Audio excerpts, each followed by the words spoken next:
उत्तर प्रदेश में 2022 के चुनाव के लिए पार्टियां अपना आगाज कर चुकी हैं, सड़कों पर उतर चुकी हैं और अपने प्रत्याशियों को भी तलाशने में अपनी पूरी कोशिशें झोंक चुकी हैं। विशेष सूत्रों की माने तो जब पार्टियां अपने प्रत्याशियों को विधायकी का टिकट दे रही हैं, तो उससे पहले वो उनसे एक पर्चा भरवा रही हैं। उसमें कई जानकारियां भी ली जा रही हैं। उन जानकारियों को आज हम आपसे साझा करने वाले हैं कि कैसे एक पार्टी अपने विधायक के लिए प्रत्याशी को चुनते वक्त उनसे क्या जानकारी जुटा रही है। ये जानकारियां हमें अलग-अलग राजनीतिक पार्टी के सूत्रों से मिली हैं। भाजपा, कांग्रेस और समाजवादी पार्टी की बात करें तो ये तीनों पार्टियां फिलहाल अपनी कमर 2022 के उत्तर प्रदेश विधानसभा चुनाव के लिए कस चुकी हैं और इसके लिए अभी से प्रत्याशियों के पर्चे भरवाने का कार्यक्रम भी शुरू हो चुका है।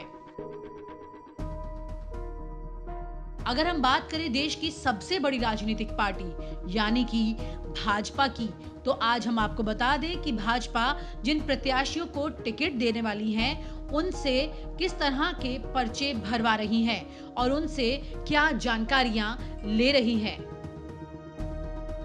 पर्चे में सबसे पहले आपको देना होगा अपना नाम, फिर पिता का नाम, फिर मोबाइल नंबर, फिर ईमेल आईडी, फिर आधार कार्ड, फिर पैन नंबर और इसी के साथ साथ वोटर आईडी नंबर और वर्तमान पता, स्थायी पता जैसी तमाम जानकारियां पार्टी आपसे पूछ रही है। इसके बाद ये भी पूछा जा रहा है कि क्या इससे पहले आप कहीं चुनाव लड़े हैं?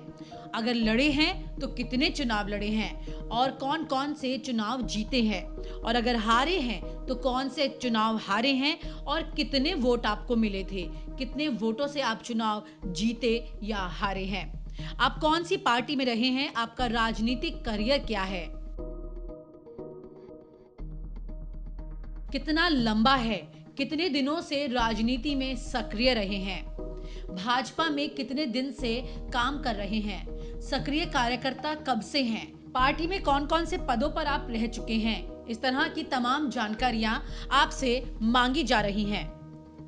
इसके बाद अब भाजपा में यह भी पूछा जा रहा है कि आपके पास अगर फेसबुक, ट्विटर, इंस्टाग्राम पर अगर आईडी है तो उसमें कितने फॉलोअर हैं, कितने फ्रेंड्स हैं, या फिर फेसबुक पर आपके पास कितने पेज लाइक्स हैं। इसी के साथ साथ आपकी पोस्ट कितनी बार शेयर हुई है, कितने लाइक उसे मिलते हैं, कुल मिलाकर के सोशल मीडिया पर आप कितने पॉपुलर हैं, ये जानकारी भी आपको यहाँ पर देनी होगी, पर्चे में भरनी होगी।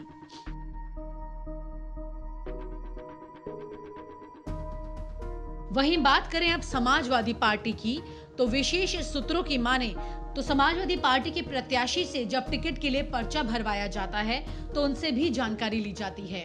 उनका नाम, उनके पिता का नाम, उनका वर्तमान पता, स्थायी पता, साथ में ईमेल आईडी, मोबाइल नंबर, ये तमाम बेसिक जानकारी।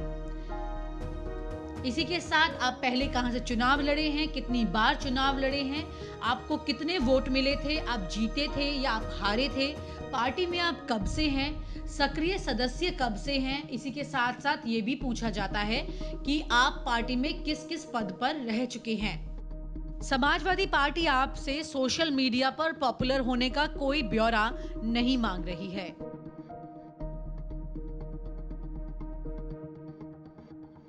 अब बात करते हैं कांग्रेस की।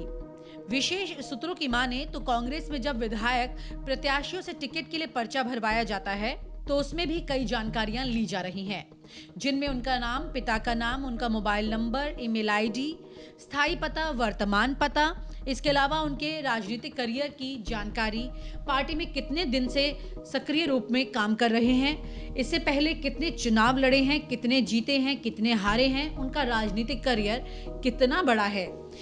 बिल्कुल ठीक उसी तरह जिस तरह से समाजवादी पार्टी और बीजेपी में एक आधारपूर्ण जानकारी ली जा रही है, वैसे ही कांग्रेस भी आपसे आपका पूरा ब्यौरा लेगी। आपको बता दें कि ये सभी जानकारियां हमें अलग-अलग पार्टियों में विशेष सूत्रों से मिली हैं, जिसके बाद ये सारी जानकारी आपको बताई गई है। आपको बता दें कि 2022 के चुनाव के लिए अभी से सभी पार्टियां अपनी कमर कस चुकी हैं। प्रत्याशियों से पर्चे भरवाए जा रहे हैं। कई पार्टियों में पर्चा बनवाने की तैयारी चल रही है। मगर इन प्रत्याशियों को किस आधार पर टिकट दिया जाएगा, इसके लिए क्या क्या विवरण में लिया जाता है, ये हमने आपको बताया है। लेकिन अब ये देखना होगा कि कौन सी पार्टी अपने प्रत्याशियों पर सही दाव लगा पाती है और किसके प्रत्याशी 2022 में चुनाव जीतकर विधानसभा पहुंचते हैं। लखनऊ से अमित की रिपोर्ट।